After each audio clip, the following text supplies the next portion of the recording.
Hai korang, inilah aktiviti orang kata setiap petik lah, boleh dikatakan setiap petik. Suami dia bagi makan air, bagi makan serati, bagi makan angsa. Betul-betul kat lagu ni lah, dia duduk belakang rumah kan. Dia makan ke tenaga dia. Ni anak ayah dari petah. Hak ni hak bakar ni teh. Hak lain tu warna putih. Tengok semua putih belakang. Ni telur. Hak telur ni telur nak gerai. Hak tanda tu nak gerai lah tu. Hak ni boleh ambil. Hak tak tanda tu boleh ambil. Suami kata boleh ambil hak tak tanda. Tak berani aku.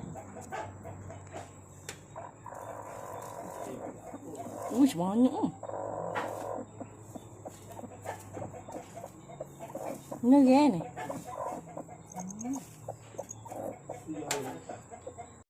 Tengok tu putih yang belakang tu. Ni serati pun tengah ngerai juga tu. Selain pada tu boleh ambil telur. Tengok ni. Ni do re mi. 3 ekor ni. Kalau manjanya jinuknya tapi tak dengan kan dengan orang lain sudu lah. Kalau dengan tu dia baik semua lagi. Okeylah, bye.